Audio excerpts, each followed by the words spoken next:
Once you see this, stress begins to make sense. You realize your body isn't betraying you when it reacts. It's trying to protect you, but sometimes it's working too hard, for too long, on things that don't require such intensity. And that's why modern stress feels so exhausting.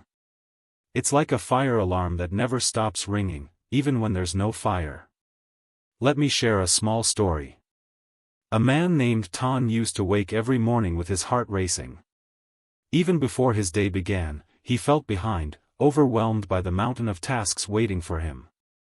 He blamed himself, thinking he was weak for not handling life better. But when he learned about how the nervous system works, something shifted. He realized his body wasn't weak, it was simply overprotective, like a loyal guard dog barking at every noise. The moment he stopped blaming himself and started understanding his biology, he felt relief. He began to meet stress not with shame but with curiosity.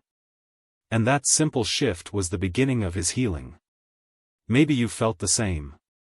Maybe you've told yourself, why can't I handle this better? Why do I fall apart so easily?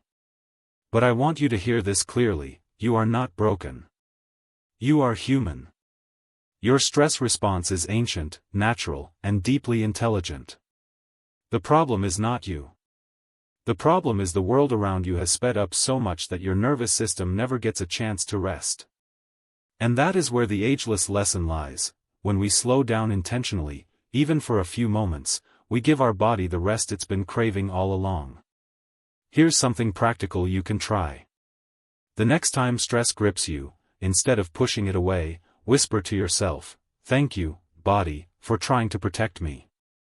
This single act of gratitude changes the relationship. Instead of fighting stress, you're acknowledging its purpose. And once acknowledged, it often softens. Because just like a worried friend, stress calms down when it feels heard. Now, of course, awareness and gratitude alone won't erase the pressures of daily life. But they do something powerful, they put you back in the driver's seat. Instead of stress controlling you, you begin to guide it. Imagine the difference between being caught in a storm with no umbrella, and walking through the same storm with shelter over your head. The rain may still fall, but you are no longer defenseless. And here's another truth, stress doesn't just live in the mind, it lives in the body. That's why practices that involve the body, like breathing, stretching, or even a short walk outside, work wonders. You can't always think your way out of stress, but you can move your body into calmer states.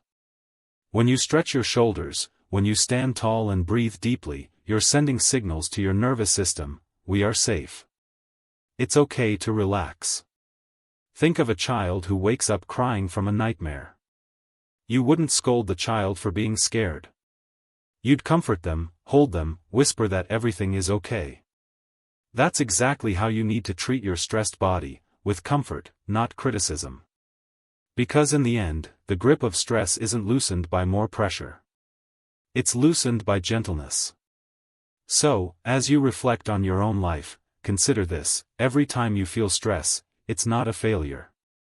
It's an invitation. An invitation to pause, to listen, and to bring yourself back to balance. And that balance is possible, even if the world around you doesn't change.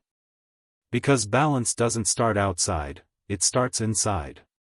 Stay with me, because in the next step of our journey, we'll move beyond simply understanding stress.